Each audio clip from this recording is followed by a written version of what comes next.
Muy buenas noches a todos.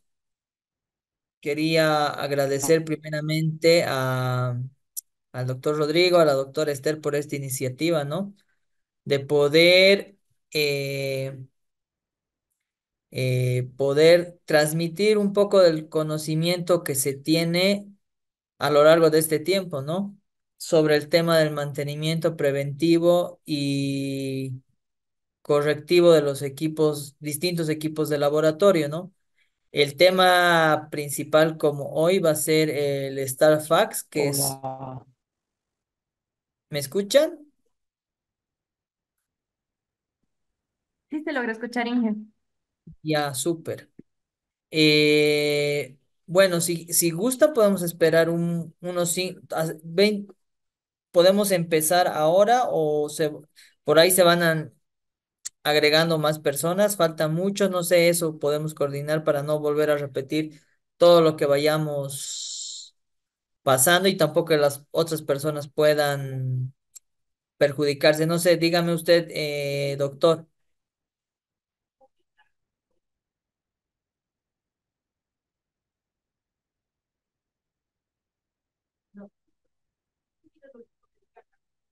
porque veo que se están conectando más participantes, ¿no?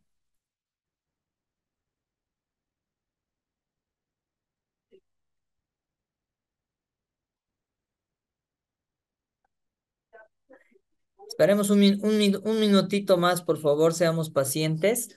Así no tengo que repetir toda, porque cada diapositiva es importante. Quiero que todos hagan valer el curso y puedan acceder a la información de manera completa, ¿no? Así que les pido un poquito de paciencia a todos los presentes.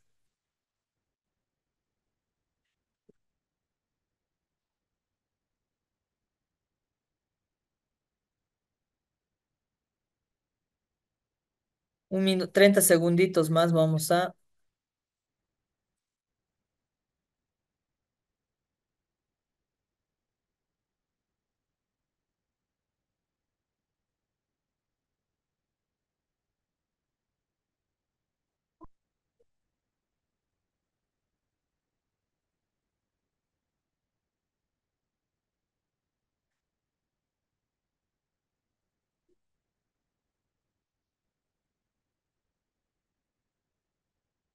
Ahora sí podemos comenzar. Muy buenas noches a todos los presentes. Primero agradecer al doctor Rodrigo y a la doctora Esther por esta iniciativa, que es muy gratificante, ¿no? Para mí, como ingeniero en el campo, casi 10 años trabajando en todo el tema de lo que es la biomédica.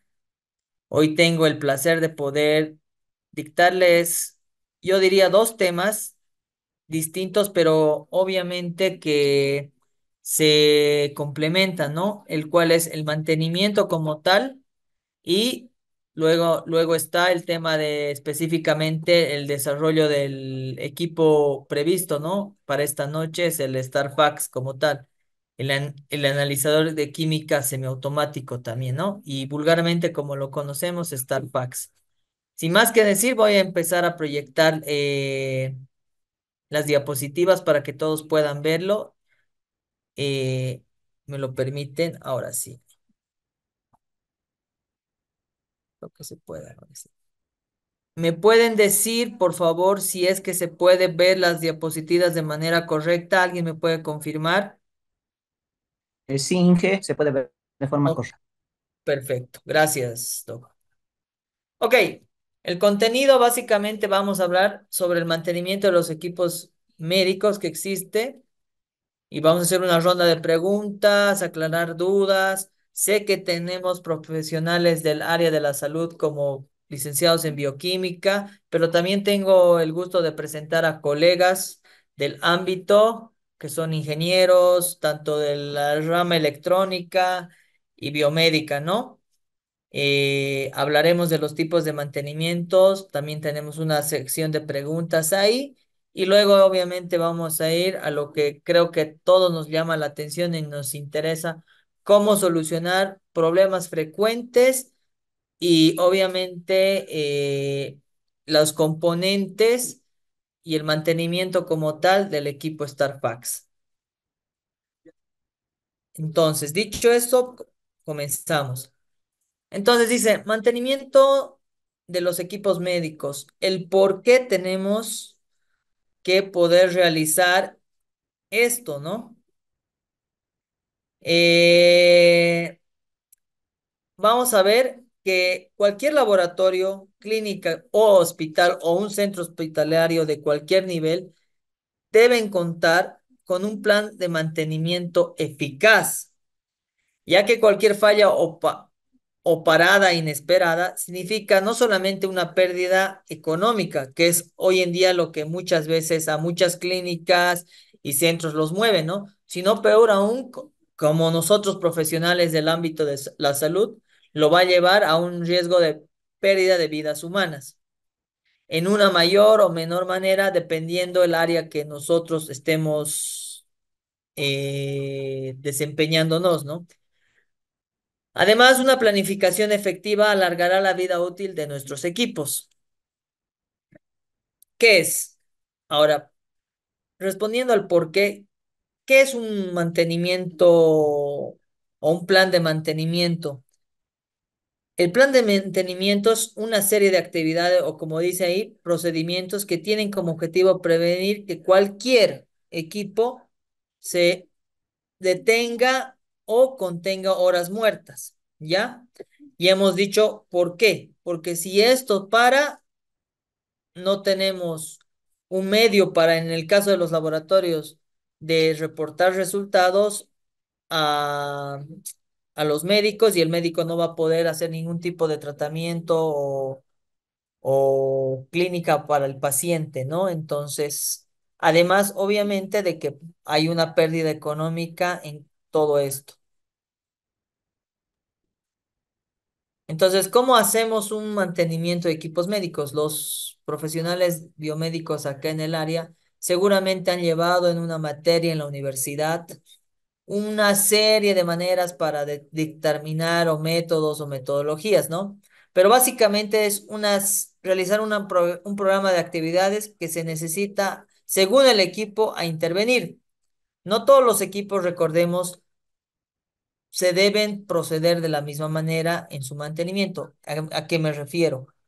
Me refiero a que algunos necesitan más tiempo o con más frecuencia, se puede decir, la intervención de un ingeniero, o en este caso, como ustedes van a estar ahí, muchas veces también el tiempo que pasan los operarios, los licenciados en bioquímica, están ahí, entonces muchas veces a nosotros como ingenieros también nos ayudan a, a dar las fallas con una mayor prontitud, ya que ustedes están con el equipo mayor tiempo que nosotros, ¿no?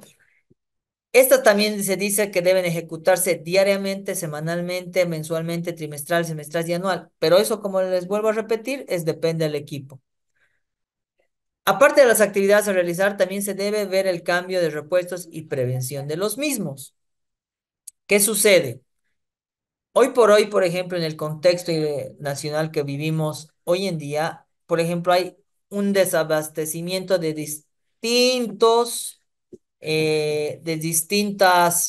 en distintos sectores por distintos mercaderías, se podría decir. Por ende, no es la excepción al caso del tema de los equipos médicos. Entonces, por ejemplo, hoy en día hay menos factibilidad de que lleguen a tiempo los repuestos que muchas instituciones requieren, ¿no? Por ende, una buena gestión en el cambio de repuestos y la previsión que pueda existir en la compra de estos mismos va a, va a prevenir gastos mayores en el tiempo, ¿no? Entonces, ahí hay una imagen que me gustó mucho porque dice que el tiempo es igual al dinero. Muchas veces oímos esta frase, pero no hasta que nos pasa, no nos damos cuenta de eso. Y ustedes, doctoras, ingenieros, ven que si un equipo está parado, eso no solamente es una pérdida económica, como decíamos ya antes. Es también un tema social, ¿no? Que puede ser en riesgo, ponemos en riesgo la vida de un ser humano.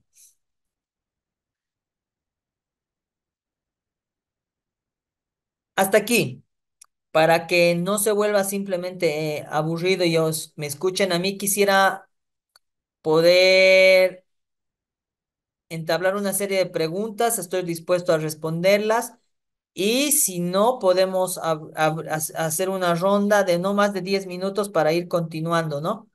Así que dejo el micrófono a los que gusten compartir alguna experiencia o qué opinan de esto y vemos eso, ¿no?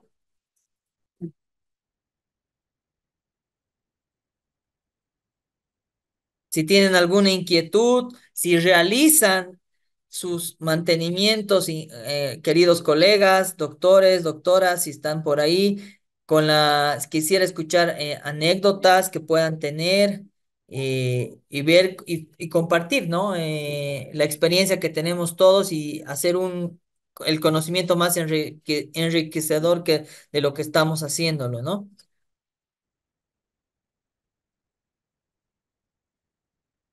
A ver, Alejandra, por ahí. Si quieres compartir algo o quieren compartir algo,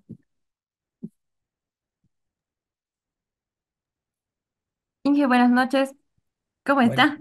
buenas noches, Alejandra. Inge, bueno, en mi caso tal vez sería más que todo algunas referencias, algunas importadoras como referencia para adquirir lo que serían los repuestos del Starfax, que justamente he estado preguntando y veo que no llegan mucho. No sé si tal vez me podría guiar con eso.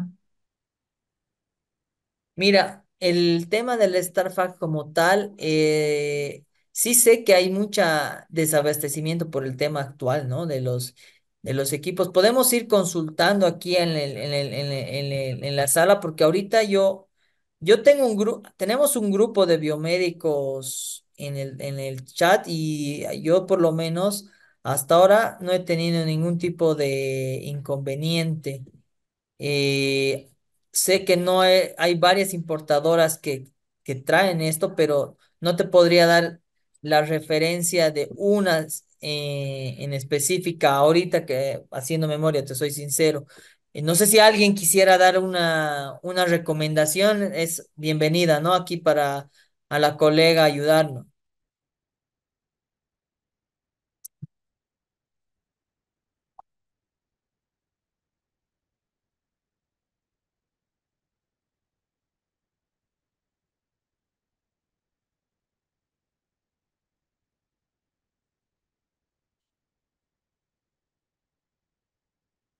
Ahora sí. Bueno, después al final podemos continuar con las preguntas, no hay ningún problema. Continuaremos nomás. Sí, buenas noches. Yo quisiera hacerle a usted una pregunta, ingeniero. Dígame. Eh, el momento en que ya el proveedor entrega un equipo, por ejemplo, el StatFax, que es un fotocolorímetro automatizado, ¿qué exigencias debo tener como bioquímica para aceptar ese equipo? ¿Qué controles yo tendría que hacer y pedirle al fabricante, digo, al proveedor, para que él me entregue un equipo garantizado, por ejemplo, en exactitud? ¿Qué tendría que pedirle yo a este proveedor? Perfecto. Doctora, vamos a hablar más adelante, justamente cuando toquemos el tema del Starfax, de las condiciones en el cual tenemos que adquirir el equipo. Y no es tanto como que, o sea, obviamente el proveedor tiene que darle todas las garantías, pero el proveedor les tuvieran que mostrar la siguiente, que está más adelante las recomendaciones según el fabricante. Vamos a verlo más adelante, mi querida doctora, por favor. Con todo gusto, muchas gracias. Perfecto, continuaremos entonces. Entonces, tipos de mantenimiento. Los mantenimientos pueden ser de tres tipos. El mantenimiento preventivo, que son todas las actividades programadas dependiendo la frecuencia o el uso del equipo, que ayudan, como su nombre lo indica, a la prevención que el equipamiento para que el equipo no se pare, en otras palabras, o deje de funcionar. Mantenimiento predictivo. Este es algo más no sé si lo han escuchado, pero existe, dice, son técnicas mediante el uso de cualquier tipo de herramientas específicas que tienen con el fin de identificar el comportamiento anómalo o los comportamientos anómalos en función de los distintos equipos. Por ejemplo, acá quería hacer recuerdo algo muy importante como son los operadores de los equipos. Por ejemplo, a mí muchas veces me ha pasado, por experiencia se los digo, que las doctoras conocen ya sus equipos de memoria y ellas dicen, miren, ingeniero, está sonando así, pero ayer no sonaba. Y yo muchas veces, cuando yo llego después de casi 3 meses, 2 meses al equipo, para mí muchas veces esos ruidos son eh, o sea, imperceptibles, pero el operario muchas veces son esa es la herramienta por la cual nos puede llevar a prevenir una falla más grave en el equipo, ¿no? Después, obviamente, hay instrumentos de distinto tipo que no vamos a dar más vueltas acá porque no es el motivo del curso, que nos van a ayudar obviamente, a predecir una posible falla en el equipo.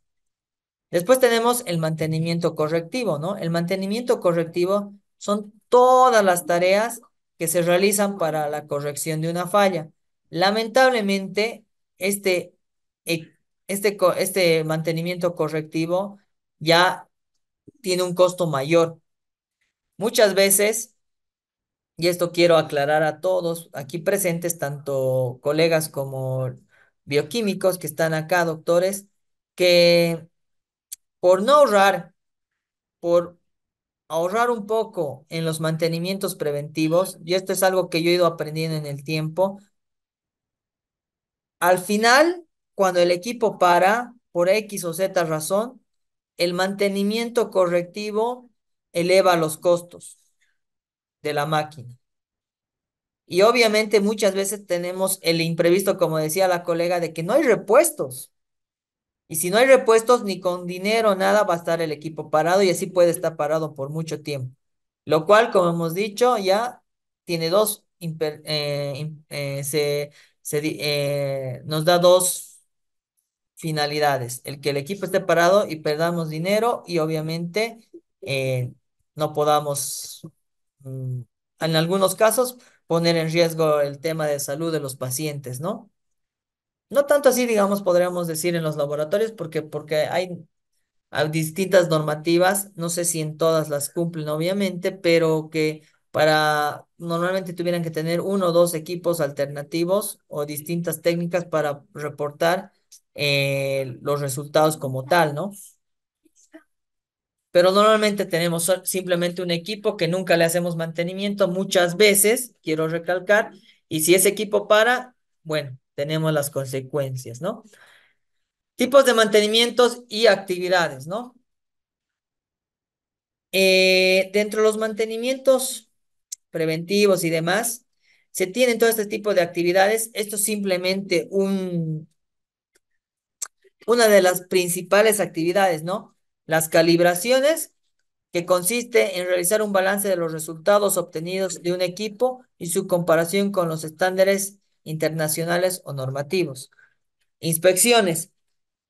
Antes de cualquier inspección o diagnóstico es un sinónimo de la actividad como tal. ¿Por qué? Porque se hace un diagnóstico antes de la intervención de cualquier equipo, queridos colegas, y esto es más para ustedes, que ustedes son los que muchas veces hacen eh, el desarmado de los equipos, la limpieza y demás, ¿no? No tanto así los doctores, ¿no? Y hacer una inspección antes de cualquier cosa. Muchas veces el equipo está mal y tenemos la premura de decir, es que está fallando la tarjeta madre. Y la doctora, obviamente, o el doctor no sabe, ¿no? O sea, porque confía en la profesionalidad del ingeniero y bueno, hacen muchas veces comprar una pieza que no era lo que tenían que comprar y bueno, y a veces quedamos mal en eso. Entonces, lo primero que tendrían que hacer es una inspección o un diagnóstico del estado del funcionamiento y ser bien, tener un criterio bien sobre el funcionamiento o cómo funciona el equipo antes de meter mano al equipo, ¿no, chicos? Eso es importante. Entonces, y obviamente ver las características técnicas y demás. A veces muchas de los problemas se resuelven simplemente eh, en esta fase, en el diagnóstico. Las pruebas de operatividad, obviamente, son estas pruebas de que una vez que el equipo ya sea nuevo o después de alguna intervención, eh, se realizan, ¿no? Son inspecciones visuales e integrales siguiendo distintas normas y procedimientos establecidos por la institución o por el laboratorio. La limpieza, que es muy importante, muchas veces eh, no lo hacemos. Tristemente, y se los digo así con franqueza, queridos colegas, doctores, cuando yo voy a hacer una intervención de un equipo a X o Z institución, no lo voy a decir, ninguno le pasa un trapo por el equipo. Y esperan muchas veces que si es que es una institución que tiene ingenieros, venga el ingeniero y lo haga. No lo hagan, porque ese pasar el trapo significa eliminar elementos extraños o nocivos para el equipo. Y vamos a ver que el Starfax, el polvo es enemigo de este. Entonces, después está la lubricación y pruebas de funcionamiento para determinar el estado de funcionamiento de los equipos.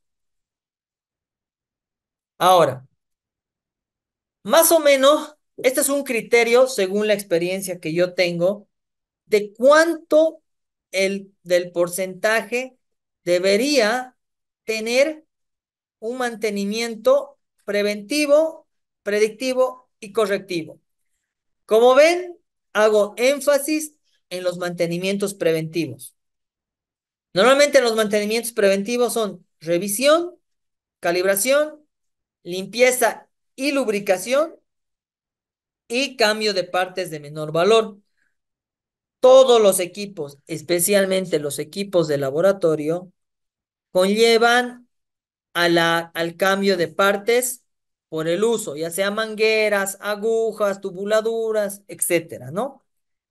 El predictivo, vemos que es un 30%, se podría decir, donde hago una revisión y un análisis. Normalmente el predictivo y el preventivo van de la mano para realizar una corrección o calibración.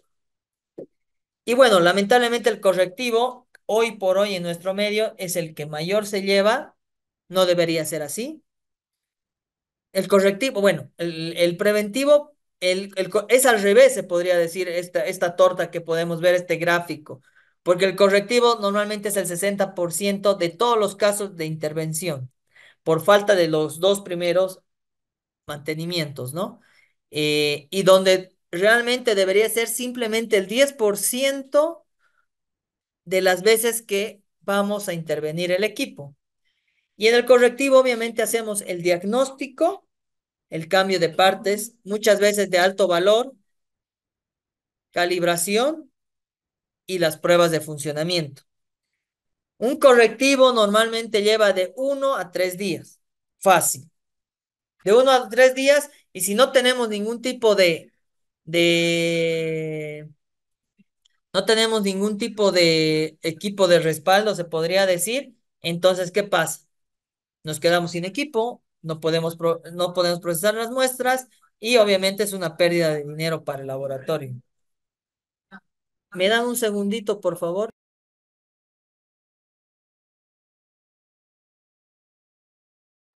Ahora sí, me disculpan, gracias. Continuamos. Eh,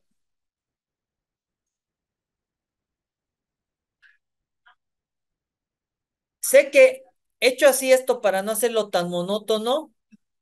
No sé si quieren tener las preguntas ahora o después.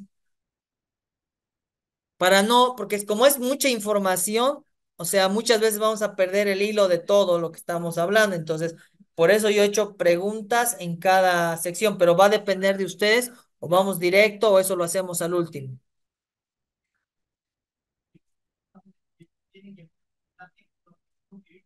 Voy a tomarlo. Por favor, sí, por favor, yo quisiera que un poquito nos ejemplifique qué tipo en el control correctivo, qué tipo de piezas pueden cambiarse o se deben cambiar de acuerdo al deterioro, etcétera, en un equipo StatFax. Por ejemplo, una pieza de alto valor en el StarFax como tal es los filtros o la rueda de filtros como tal y el equipo una parte menor podría ser la lámpara. La lámpara tiene un número de horas de funcionamiento. ¿Me entienden? Y eso se cambia cada 6 meses, cada año, dependiendo el uso del instrumento, o sea, en este caso el StarFax. Pero la rueda de filtros o los filtros, que son lo que más caro se puede decir del StarFax, eh, no sé, eso puede durar 5, 7, 8 años, a veces más, pero va a depender mucho del mantenimiento que se les haga. No sé si respondí la pregunta, mi estimada Sí, doctora. sí, está bien. Y también depende del cuidado a la parte óptica del equipo, ¿no? Claro, Porque si nosotros dejamos, por ejemplo, el compartimiento todo el tiempo abierto, hay la posibilidad, con lo que usted decía hace rato, que ingrese el polvo y obviamente eso va a deteriorar nuestro equipo y va a incidir en la exactitud de nuestras lecturas.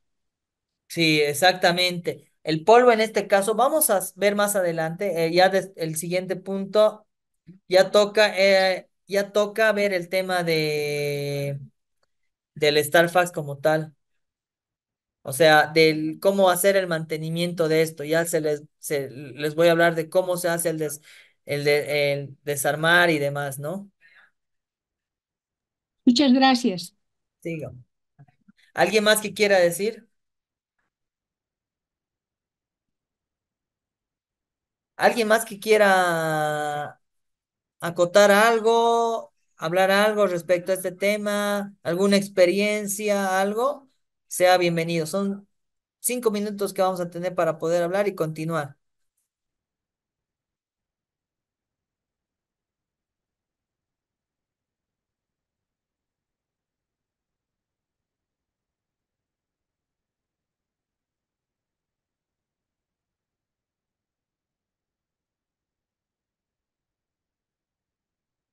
Continuaremos entonces, si nadie tiene más preguntas ni... Entonces, entramos a la parte que más nos interesa, ¿no? Hoy por hoy. Hay dos modelos, como he querido poner los que más existen en el mercado. Sé que hay muchos más modernos y demás, pero estos son los que normalmente todos los laboratorios, tanto pequeños como grandes, cuentan. El analizador de química semiautomático, también llamado StarFax. La serie es 1900, la serie 4500. El principio básicamente es el mismo, ¿ya? Lo único que va a cambiar, como pueden ver, es el tema de la pantalla. Es un display en el 4500, es una pantalla táctil y en el otro es un display como tal y tiene un teclado. Pero después el funcionamiento es básicamente el mismo. Ahí tenemos las partes, van a disculpar un poco la imagen, no he podido conseguir una más clarita como tal. He sacado esto del manual como del Starfax, ¿no? Es importante, como les decía, queridos colegas, a todos, identificar siempre de que queramos hacer un mantenimiento las partes de nuestro equipo. Es importante familiarizarnos con esto, ¿no? Podemos ver que ahí tenemos el pozo de cubeta, la cubierta, el incubador, la cubierta de cavidad del papel, la ranura del papel de la impresora, la pantalla alfanumérica, el teclado, el interruptor, la conexión el enchufe.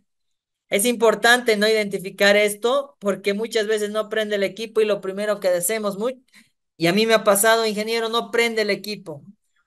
Y va el ingeniero, dice, ¿qué pasa? Y se mata Y va y es el enchufe, es importante saber dónde está el interruptor y demás, ¿no? Hay algo que quiero recalcar, el interruptor para selección de voltaje. Estos equipos cuentan, esta serie, la 1900, que es el ejemplo que tenemos acá, cuentan con una selección de voltaje. Esta selección de voltaje va de 110 a 220. No sé si me dejo entender, de 110 a 220. Y una vez que va ese voltaje, tenemos que siempre, cuando nos llega se podría decir, cuando nos llega el equipo o nos los van a instalar, los ingenieros, los técnicos, la doctora o el doctor que hagan la entrega, deben seleccionar. En Bolivia manejamos una sola corriente como tal, la 220 a 50 Hz. Si esto está a 110, obviamente el fusible protector que tiene ahí va a explotar y por ende se va a quemar. Y eso es cambiar y demás. Entonces, siempre hay que tener como, como algo principal dónde está el seleccionador de voltaje. Ahí tenemos una imagen más clara de un mantenimiento que se estaba haciendo a un StarFax, ya por dentro, ya no por fuera. Tienen, si se dan cuenta acá, perdón que lo vuelva a la imagen de acá, tenemos tornillos tipo estrella o tipo cruz también llamados. Es importante tener este tipo de herramientas si es que si queremos hacer, desarmar el equipo para hacer el mantenimiento. Vuelvo a repetir, destornillador estrella tipo cruz o tipo cruz. Una vez que sacamos los 8 pernos, si no me estoy mal, que tenemos ahí, lo que va a quedar es la carcasa o la tapa. ¿Ok? Ahora, si ustedes pueden ver, antes de poder identificar cada una de las partes, tenemos una serie de cables acá, como pueden ver, que están ya desconectados de la tarjeta principal. Al momento de sacar la tapa, hay que tener cuidado, porque por sacar con mucha fuerza, sucede que estos flex o los, o los, o los buses de conexión, lo que va a suceder es que se rompan y obviamente no haya una conexión, no haya una conexión buena y deje de funcionar la parte o el cable donde iba la tarjeta correspondiente. Por ejemplo, si el bus de conexión, como pueden ver, del teclado se rompe, obviamente el teclado va a dejar de funcionar. Y así, ¿no? También tienen una tierra que no se puede ver por acá, es un cable de conexión a tierra que deben que tener cuidado para poder sacarlo, ¿no? Lo que decía la doctora es importante, ¿no? Identificar el bloque de lectura. El bloque de lectura está bien identificado, donde va a llevar la rueda de filtros, ahí está el, el, no sé, no es el foco, es el bombillo como tal, el baño en seco, que lleva una temperatura de 37 grados, el ventilador, también tenemos lo que es el transformador de energía, los fusibles, si pueden ver, son dos fusibles, la tarjeta principal, ahí tenemos la impresora, tenemos el display y el teclado que está por arriba de la, de la carcasa, ¿no? Ahora, para sacar el bloque de y limpieza, que es lo importante, como dice mencionó la doctora anteriormente, este bloque normalmente se llena de ¿qué? De polvo. A veces yo he sacado hasta telarañas de este bloque. Lo que debemos hacer es desajustar con un tornillo. Todo casi es acá, chicos, chicas, doctores, doctoras, tornillos estrella. Entonces, son 4 del bloque de lectura. Son 4 y debemos, para poder acceder a esta tapa. Y lo que vamos a tener es algo así. Ahí contamos con ¿qué?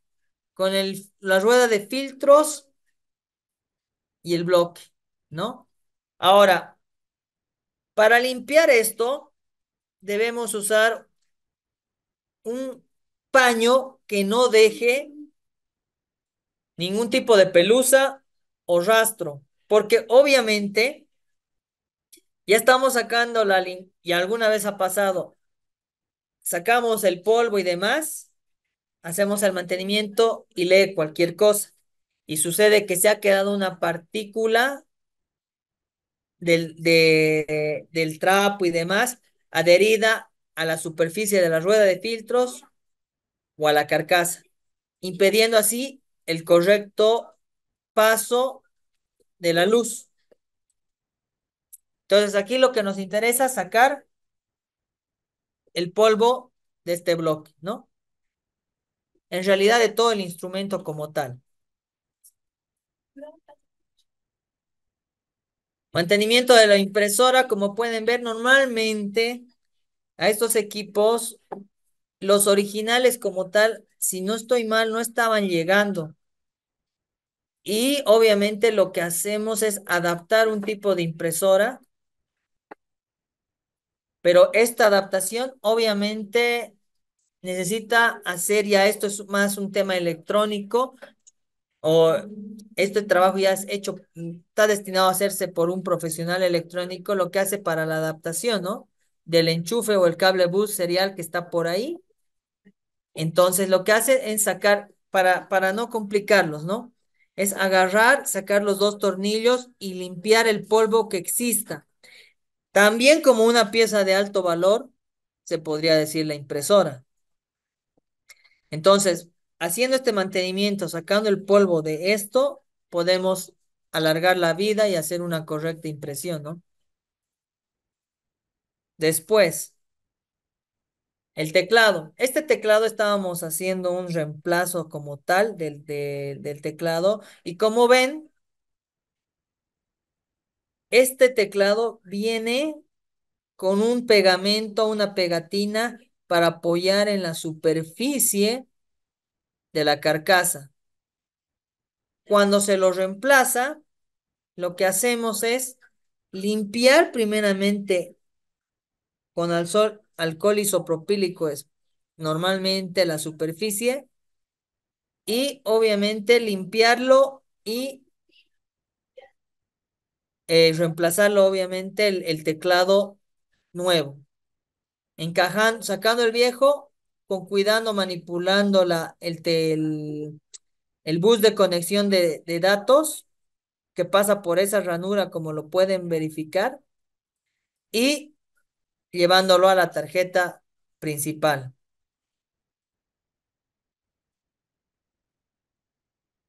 Entonces, obviamente hay que, después la pegatina del nuevo teclado se lo separa y se lo coloca en la parte donde se puede ver, ¿no? No hay donde fallar. Es de una manera entra y sale. Ahora, hay una pila que han debido ya verlo, si lo han podido ver, que normalmente hay un error cuando existe una desprogramación o la calibración de algunas pruebas y demás, o normalmente no se guarda la hora y la fecha, o aparece desconfigurada. Y esto se debe por esta pequeña pila. No es una pila normal de reloj o las que usamos, ¿no? Es una pila especial que tiene un código eh, que debemos reemplazar cada cierto tiempo por el uso, ¿no? Esto normalmente, creo que si no estoy mal, hasta 5 años normalmente se usan. Entonces, eso se cambia y obviamente hago el reemplazo, lo cambio y debería funcionar.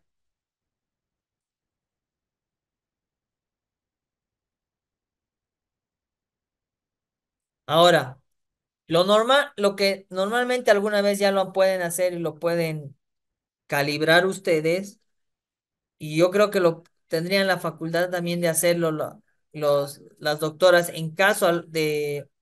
de que, en caso de que exista, digamos, no esté un ingeniero ahí, es el cambio de una lámpara. La lámpara, como pueden ver, es una lámpara de tungsteno, no es muy cara, tiene un voltaje de 6 a 10 watts, ¿ok? Y va conectada a este plug de conexión, como se puede ver. Y lo importante aquí es un tema de alineación, ¿ok?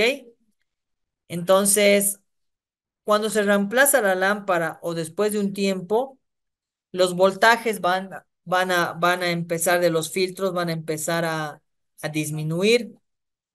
Por ende, ya podemos hacer un reemplazo o hay este tornillo, como pueden ver, en este tornillo, cuando uno gira a la izquierda o a la derecha, va a variar el voltaje. ¿Y cómo veo la variación de voltaje? En el teclado aprieto Alt y el número 186 y se va a empezar a imprimir los voltajes y obviamente los voltajes de los filtros.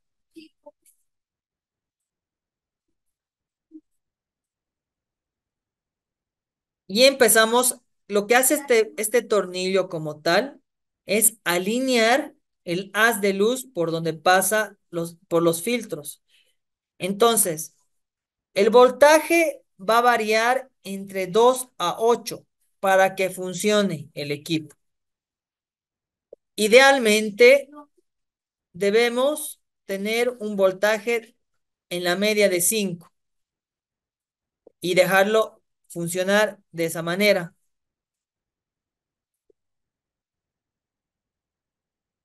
Y como pueden ver en la imagen mirando sus pantallas de la mano derecha, hay un voltaje de impresión. Normalmente el filtro 340, cuando se llega a tener ese punto de entre 5 y 4,7, 8, idealmente tiene que estar cercano a 5 este voltaje.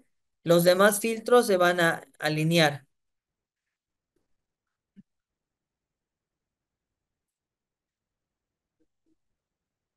Ahora sí, momento de preguntas. Y, disculpe que yo participe, pero No, quizás, siga, siga, quizás es una pregunta no muy adecuada, ¿no? Todo este dígame. mantenimiento que usted nos ha explicado, que yo lo veo bastante delicado, entonces, ¿es el ingeniero el que debe hacer este mantenimiento o también puede hacerlo el bioquímico, por Como le ejemplo? digo, yo por lo menos, yo trabajo con varios laboratorios y en la mayoría de los laboratorios, por ejemplo, el cambio de esta lámpara, directamente las doctoras lo pueden hacer o se atreven a hacer. Depende mucho de la perspicacia que pueda tener la persona ahí, ¿no?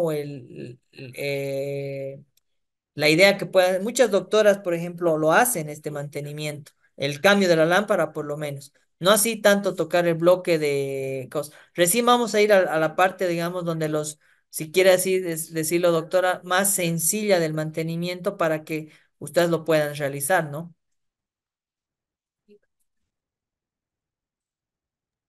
Gracias, gracias, ingeniero.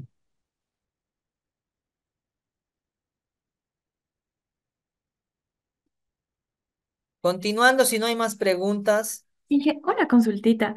¿Qué dígame. síntomas presenta la impresora térmica cuando empieza a fallar? Para darme cuenta, tal vez.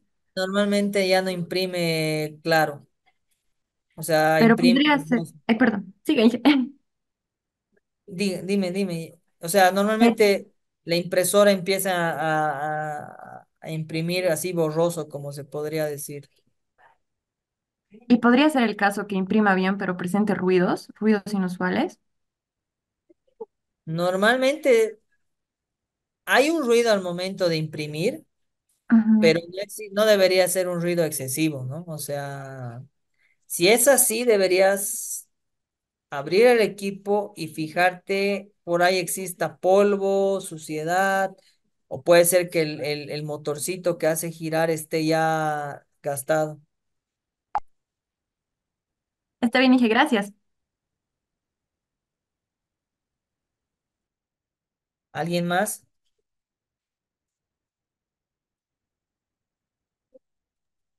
Inge, tenemos una pregunta en el chat que dice, una consulta, ¿por cuál razón podrían bajar los filtros en un tiempo corto?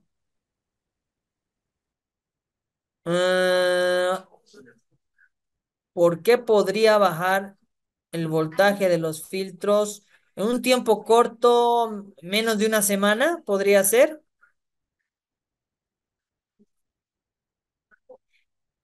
A ver, por experiencia, podría ser ya un tema de los filtros, un desgaste de los filtros. Eh, Depende cuál filtro te esté dando problemas o se esté complicando ahí, ¿no? Pero normalmente si ya baja, calibras tú, digamos, y después de una semana, dos, un mes, te vuelva a bajar el voltaje, es por eso, porque tienes un problema netamente ya en los filtros como tal. O existe suciedad en esto, si tú estás queriendo agarrar y ajustarlos sin hacer una limpieza previa.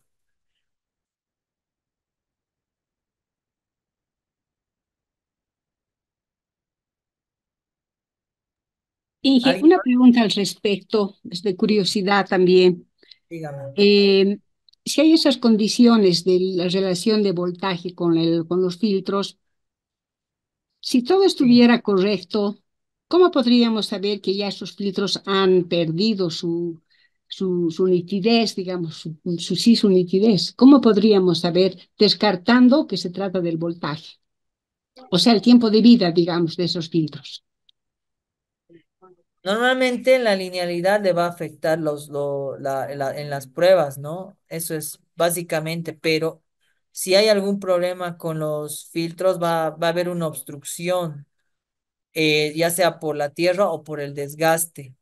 Pero como les digo, o sea, los filtros es lo último que se pueda tocar antes de descartar limpieza, antes de descartar la lámpara. También un desgaste de la lámpara, aunque esté funcionando, si vale el término, aunque esté funcionando, muchas veces esta tiende a desgastarse y ya no produce la luz que producía cuando estaba nueva, ¿no?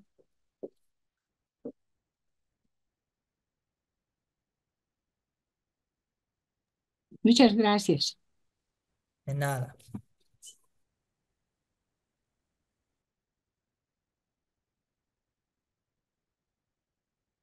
¿Alguna pregunta más?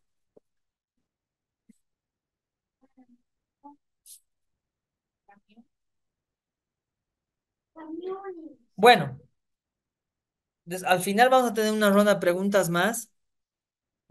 Pero estos son la prevención y solución de problemas. Yo siempre digo, yo siempre digo y recalco que la prevención es la mejor solución a cualquier problema. Por ejemplo, nos decía la doctora, ¿qué cosas debemos contemplar ante la instalación de un StarFax? Pero no solamente StarFax, estamos hablando de cualquier equipo. ¿Ya? Primero, es importante, esto estoy recabando de lo que es el manual de instrucciones, ¿no? Y vamos a ir un poco desglosando bajo la experiencia que yo también tengo, ¿no? Es importante seguir las instrucciones de instalación cuidadosamente. Muchas veces no leemos como profesionales el manual y conectamos el equipo sin saber si el equipo necesita aterramiento, si el equipo necesita algún tema de ruido en el ambiente y qué sé yo. Por ejemplo, acá, para responder su pregunta, doctora, por ejemplo, la importadora que le tenga que traer, por lo menos a usted le tiene que recomendar que el ambiente no tenga vibraciones. Dos, debe evitarse que la conexión o enchufar el StarFax o el equipo a los circuitos principales como de bombas, compresores o refrigeradores. Normalmente en un laboratorio tenemos un refrigerador. ¿me entienden? Entonces, y los doctores lo enchufan a la misma línea. Cuando hagan un laboratorio o hagan una remodelación o están planificando o para hacer una reestructuración, si bien los equipos de laboratorio no consumen, no es un rayo X, no es un tomógrafo y demás, no significa que no el ruido eléctrico causado por los refrigeradores, compresores, varíen. Por eso también podría ser también una alteración en las mediciones de su equipo.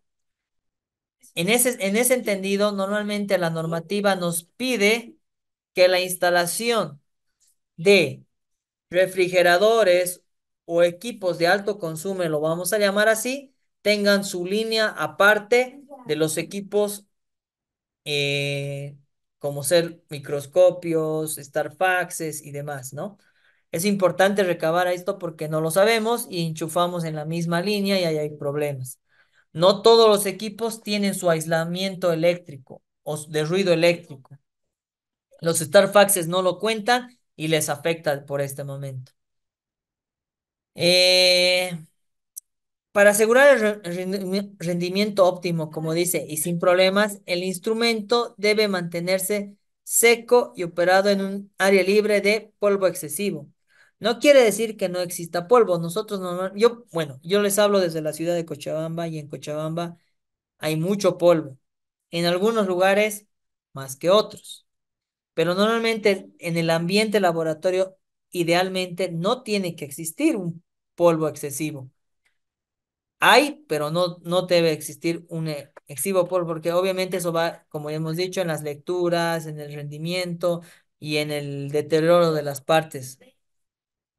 Y como dice, ¿no? El instrumento emplea filtros de vida útil prolongada en ambientes húmedos en comparación con filtros de interfaz suave estándar. En general, sin embargo, se debe evitar una humedad excesiva. Las condiciones de trabajo es importante también antes de que ustedes adquieran uno de estos equipos, puedan asegurarse de que tengan estas condiciones, ¿no?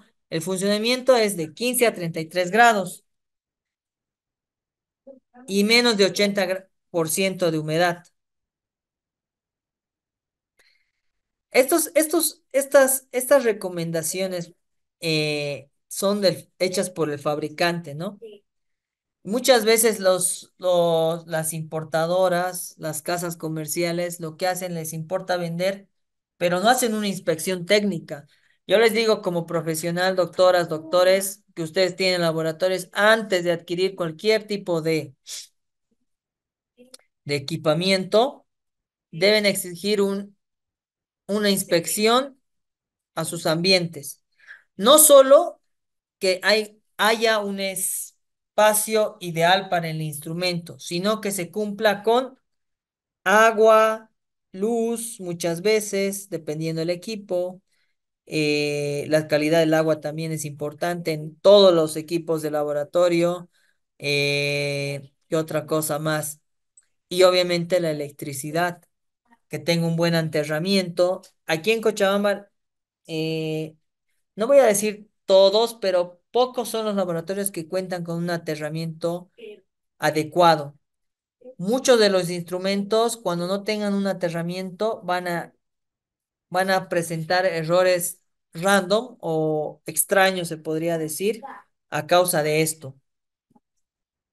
Y obviamente, si existe una sobrecarga eléctrica, va a afectar a sus instrumentos y los va a matar.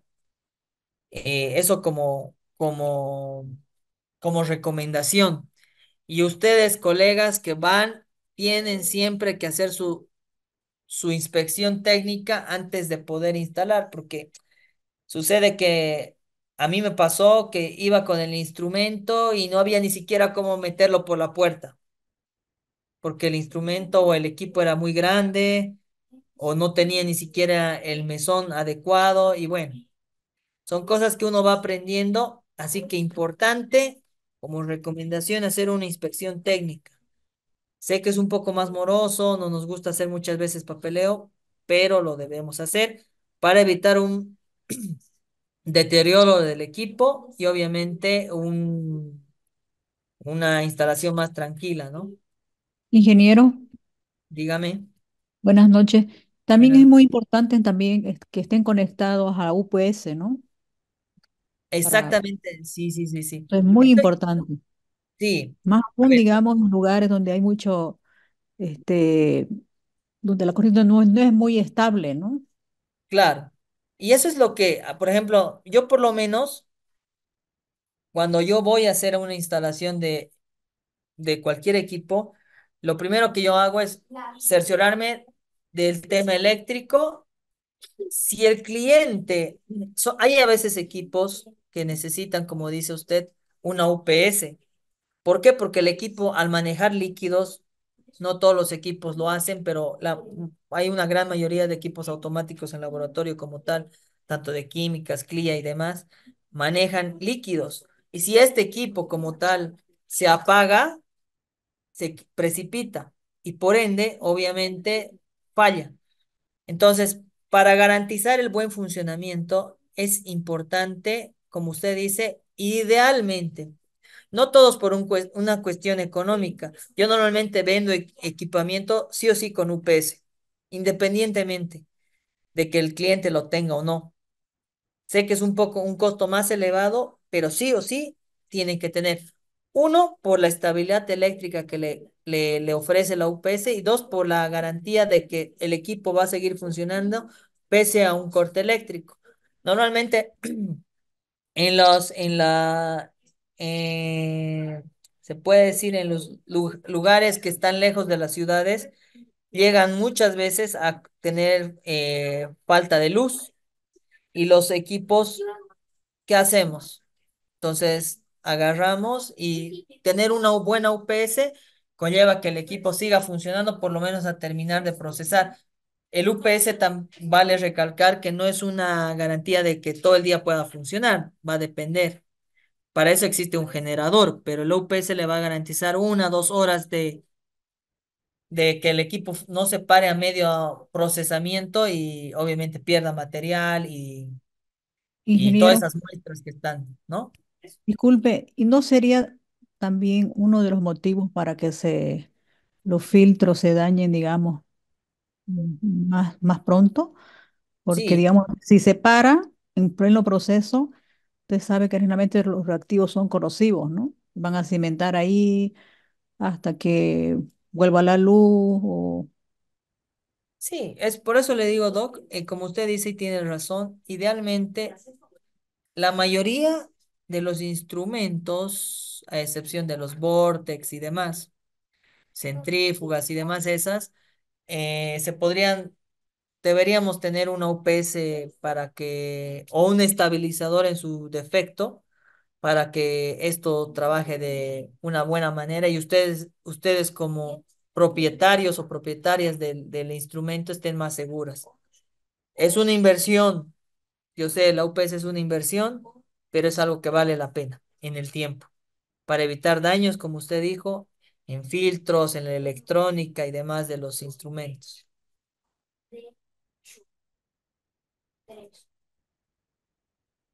Ahora, ¿qué otra cosa es importante para como operarios que yo lo puedo hacer? Dice, la limpieza del pozo de la lectura. Se puede usar una bocanada de aire para eliminar el polvo del pozo de lectura. Yo normalmente no uso eso, lo uso un soplador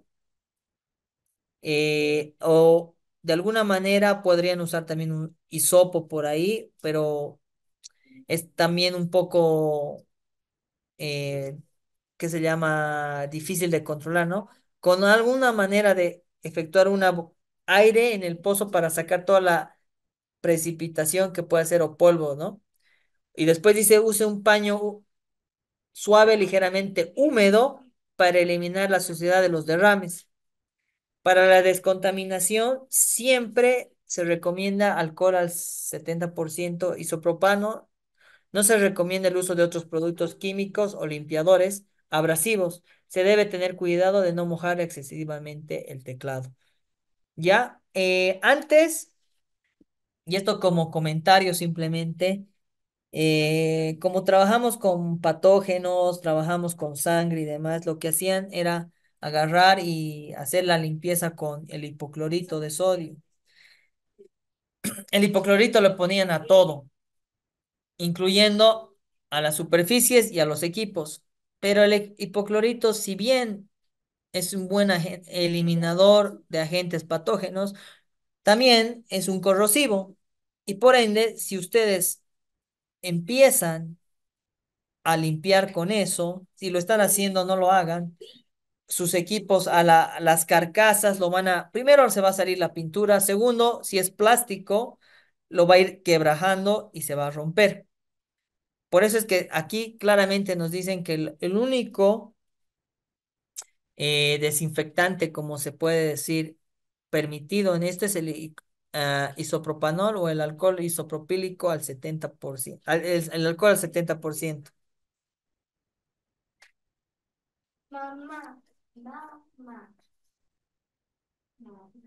Continuando, tenemos alguna de las problemas más usuales y vamos a ir viendo el remedio o la solución que nos da fabricante para poder hacerlo. Y si podemos hallar alguna otra dentro del grupo, genial, ¿ya? Entonces, decimos, el papel atascado está mostrando y hay un mensaje mostrando error. ¿Y qué nos dice? Usualmente es causado por un trozo de papel, como lo podemos ver, y alguna vez les ha debido pasar, como a las impresoras normales. Entonces, lo que hace es, lo que debemos hacer muchas veces es simplemente destrabar o encontrar ese pedazo de papel y sacarlo. Yo normalmente antes de hacer esta manipulación apago el instrumento para no forzar los engranajes del motor. Apagando el instrumento, saco la hoja de papel trancada que haya entrado mal posicionada, se podría decir, y lo reinicio. Y poder, eh, debería poder funcionar. Después dice, acá en este caso, no nos aconseja desmantelar la impresora. Esto quiere decir que si es por un atasco de papel, no lo puedo hacer, podría llamar al ingeniero para que vea de cómo sacarlo, pero así como operario, como usuario, no lo debería hacer. La lámpara no alumbra.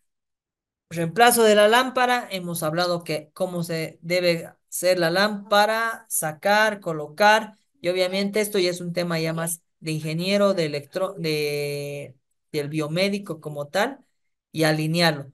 Ojo.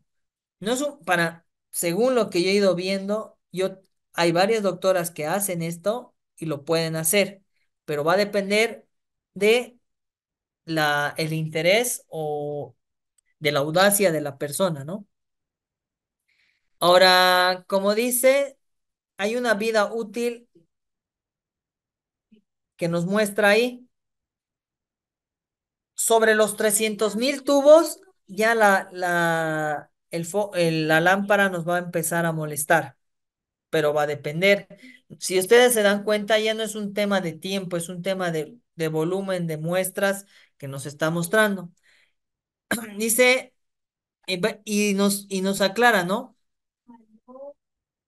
La lámpara puede quemarse o puede disminuir la intensidad de la luz.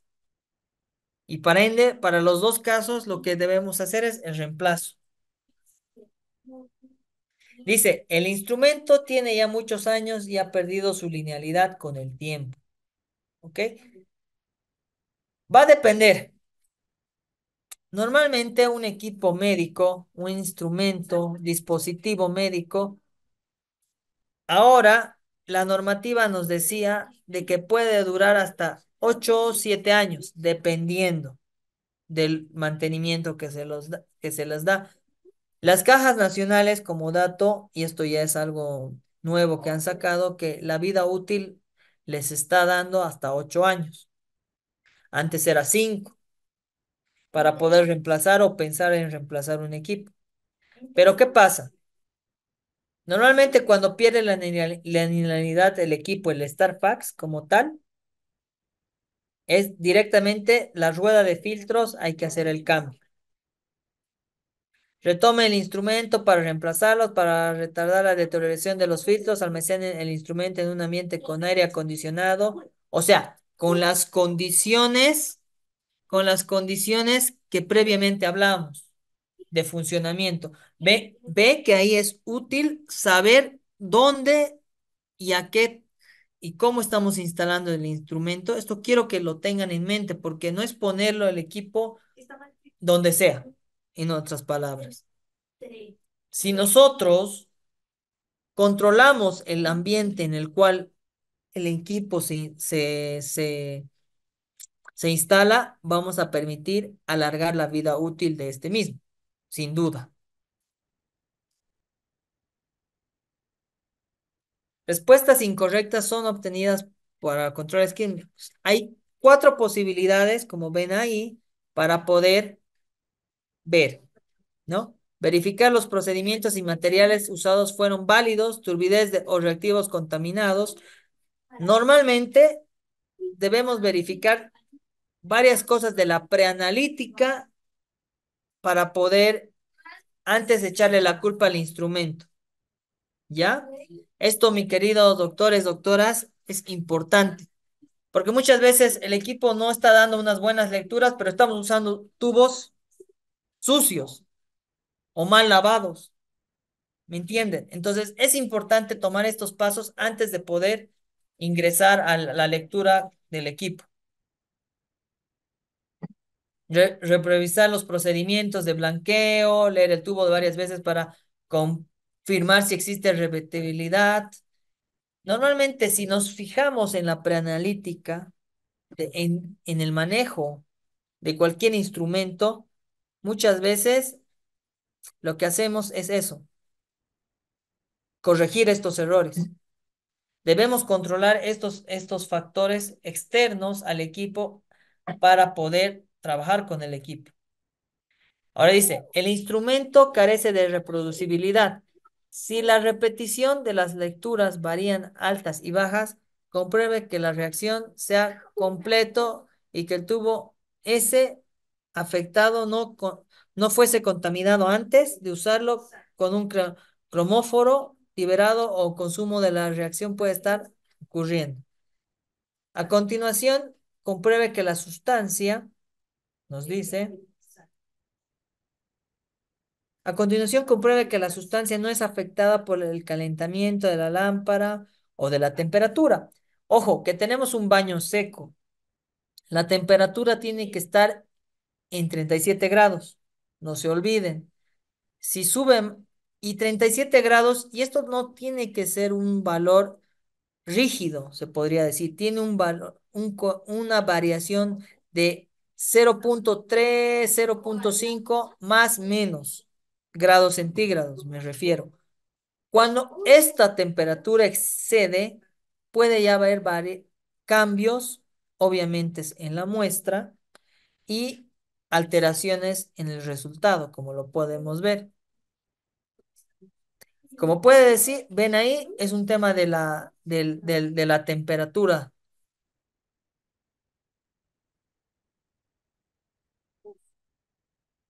Podemos seguir viendo los problemas. Dice, el instrumento carece de reproducibilidad. Continuación. Si la repetición, esta es la continuación del anterior punto, si la repetición es pobre, pero parece que no hay variación en ninguna dirección, agite el tubo y busque por partículas de manera burbuja, rayados severos, hundidos y condensación. En tubos pueden también causar pobre repetibilidad. Calentamiento de la lámpara es también importante. Ok. Otra cosa que también influye o perturba a la lectura también son las burbujas. Puede haber una contaminación dentro del tubo o puede ser hay un calentamiento excesivo de la lámpara. Eso es lo que nos trata de decir. ¿Qué es lo que podemos como operarios controlar? Que no exista burbujas, obviamente, y que no exista una contaminación.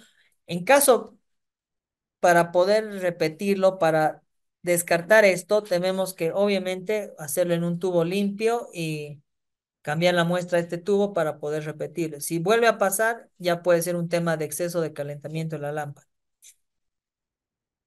El tubo seguro y firme es necesario para una buena reproducibilidad. Asegúrese de seleccionar el tubo que mejor se ajuste. Si el tubo de vidrio redondo, ojo, los tubos de hemólisis que trabajan, y ustedes deben saberlo ya, es de 12 milímetros. No hay otro más, ni más grueso ni más grande. Y está leyendo al menos un ml, o sea, el volumen muerto mínimo de solución que deberían colocar ahí es un ml.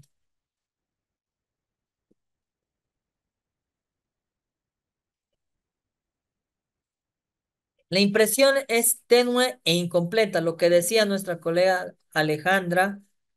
¿Qué pasa si no sale bien la impresión? Aparte de la impresora, podría ser un papel no adecuado. Ya hay papeles de distintas calidades. Normalmente mi consejo es hacer, adquirir este papel térmico del distribuidor.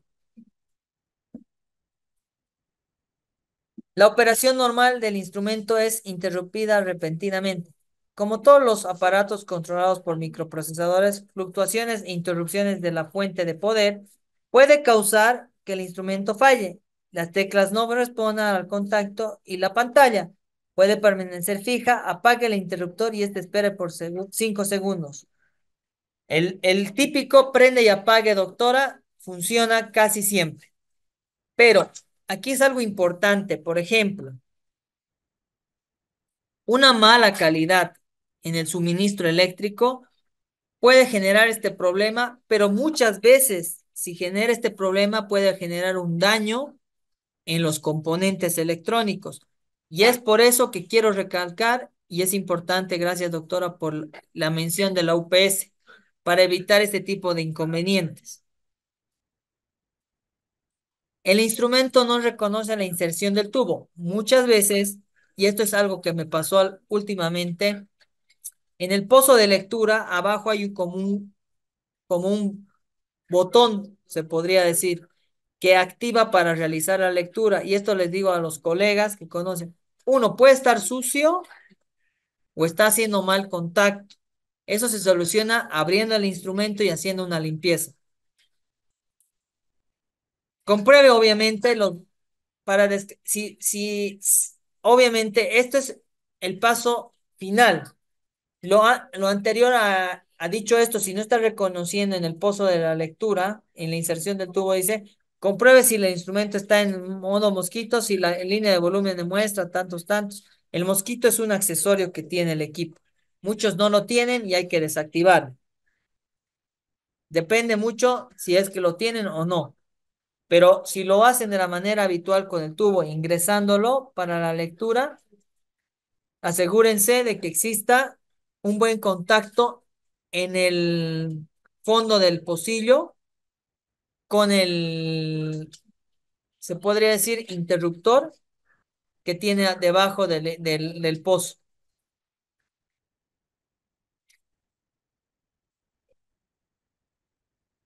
Ahora sí, son muchos los problemas, quizás me he olvidado algunos, quizás hay más, pero es normalmente estos son todos los problemas que he podido recopilar a lo largo del tiempo, ¿no? Para que les sirva como mantenimiento y prevención. Dicho esto, quisiera antes de terminar, no sin antes decirles que me disculpen con el tema hay dos equipos más que debemos verlo. Lo vamos a dejar para el día de mañana. Me disculpo porque yo entendí que simplemente habríamos que hablar del StarFax, por eso me hice el, la idea de que hice hincapié en este equipo como tal, pero mañana vamos a hablarlo de 8 a 9 igual, de 8 a 9 de la noche, lo que es microscopio y tenemos el otro equipo sería y la centrífuga, que son equipos más, se podría decir sencillos, pero que de igual manera vamos a aprender un poco el tema de mantenimiento de estos mismos, ¿ya? Entonces, dicho esto, les agradezco. Podemos tener 5 minutitos para no hacerlo más tedioso y les agradezco una vez más. Tenemos 5 minutos para preguntas y poder compartir alguna experiencia. Y mañana, si no, nos vemos con el tema. Si no hubiera, nos vemos mañana con el tema de centrífugas y microscopios.